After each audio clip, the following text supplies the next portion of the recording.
At my medal ceremony, they called me a hero.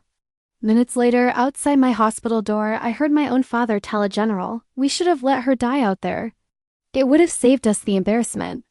He didn't know he had just declared, "War on a soldier who had nothing left to lose. My name is Lieutenant Greta Laird, United States Navy.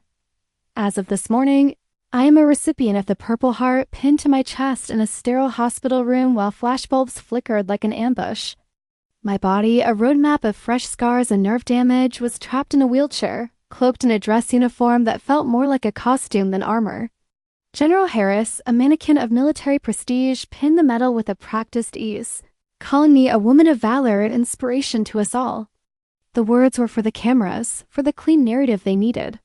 They weren't for me. My father, Colonel Daniel Laird, stood beside him, his jaw carved from stone. He looked at me not like a daughter, but like a commanding officer reviewing a formation. No one mentioned the burning medal, the failed guidance system, or the names of the men who died beside me. Ruiz, Hartley. That truth was too messy for the evening news. After the ceremony, the room emptied. I sat alone, the silence heavy. The door hadn't closed all the way. Through the sliver of open space, I heard my father's voice, calm and even speaking to General Harris. "She's not stable," he said. "The trauma. She's not thinking clearly. She's seeing things that aren't there." A cold, dull throb pulsed behind my temples. "I'm proud of her service, of course," my father continued, "but she's becoming a liability to the cause, to the mission. We need to be pragmatic. Liability? Not hero, not survivor, not daughter. Just a burden." He was rewriting me in real time, undoing everything I had endured with a few strategic sentences. He knew I'd hear him. He wanted me to. He stepped back into the room moments later, his face betraying nothing. "Rest, Lieutenant," he said, his tone clipped and cold. "Recovery is your mission now.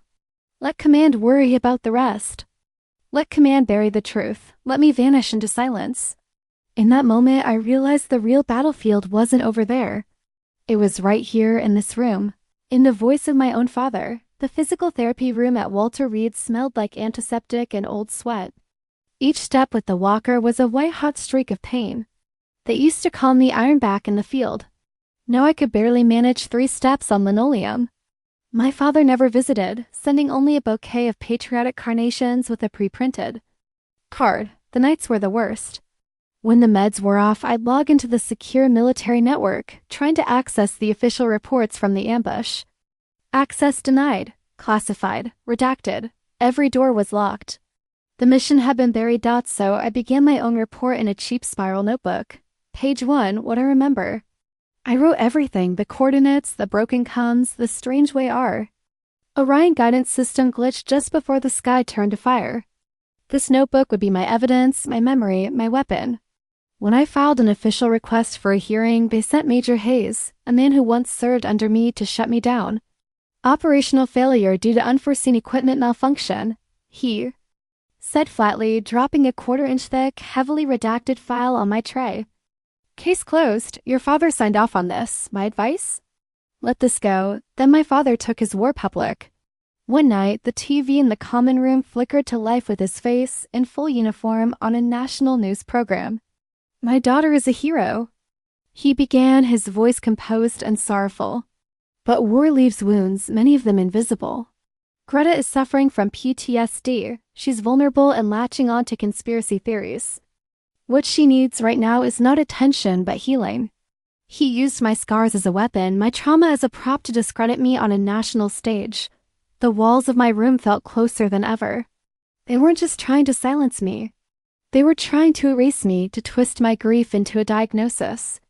That night, as I sat among the shattered pieces of a water glass I'd hurled at the wall, a burner phone given to me in a secret meeting in the National Cathedral Gardens by a legendary admiral named James Foster, a friend of an old mentor, buzzed. "They're playing dirty," his text read. "They're rewriting the narrative. They thought they had broken me. They were wrong." I opened my notebook. What they'll try to erase? The real war had just begun. I walked into the Senate Armed Services Committee, hearing room like I was stepping onto a battlefield. The chamber smelled of old wood and power. Across from me sat General Harris executives from Orion Systems and my father. They looked unbothered, confident. They expected a broken, traumatized woman they could easily dismiss. The Orion attorney began, his tone slick with mock concern. We recognize Lieutenant Laird's service, but she's been diagnosed with severe PTSD, corroborated by military psychologists. Her own father has expressed concern. We empathize with her trauma, but trauma is not proof. Then it was my turn. I didn't come here to win sympathy, I said, my voice quiet but steady. I came here to tell the truth. I described the mission. The moment the guidance system froze, the screams on the radio, the smell of burning metal and blood. They called it a technical malfunction. I call it premeditated negligence. The Orion lawyer laughed. A moving story, Lieutenant, but do you have evidence beyond memories and scars? That was the cue. Admiral Foster, seated behind me, gave a subtle nod. My attorney stood. Mr. Chairman, we do. He inserted a flash drive. The monitors in the chamber flickered to life and an audio file played. It was a recording from a fired Orion engineer named David Chen. The voice was unmistakable General Harris, speaking to Orion executives weeks before the mission. We are aware of the navigational risk, his voice echoed in the silent chamber. But this contract is too valuable to stall. If there's a casualty, we'll frame it as an acceptable combat loss. It's the cost of progress. Silence fell like a guillotine. Harris's face strained of color. The Orion executives exchanged panicked glances. I looked at only one person, my father. He didn't blink, but I saw the small flinch, the breaking of his armor. He finally saw me not as a soldier to be controlled, but as a force of truth he could not command. The audio ended. I stood slowly, my legs burning. Senators, I said, my voice no longer soft. They say I'm unstable because of invisible wounds. Then let me show you the visible ones. With trembling fingers, I undid the jacket of my uniform. My lawyer helped me lower it from my shoulders. Gasps rose from the gallery as my back came into view, lined with the long, jagged, undeniable scars. These are not hallucinations, I declared. These are not figments of trauma. These are the consequences of greed, of silence, of cowardice. I was told to be quiet. I was told to take my medal and disappear. I will not. The headlines screamed vindication. Orion was investigated for criminal negligence. General Harris was forced into retirement. The system had been cracked open. But in my temporary apartment, I felt only a ringing emptiness. The war for the truth was over, but I had lost my father in the battle. A few days later, a handwritten letter arrived.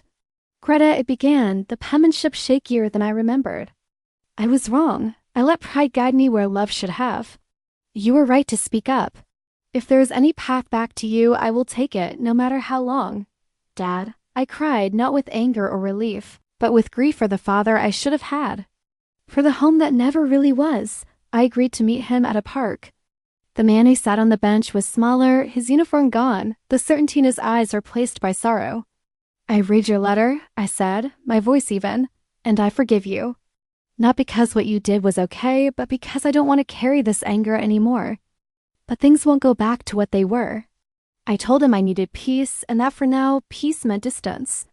For the first time, I walked away from him without looking back. My true victory wasn't in that painful goodbye. It came a few months later. Backed by Admiral Foster, my proposal for an independent reporting channel for service members won.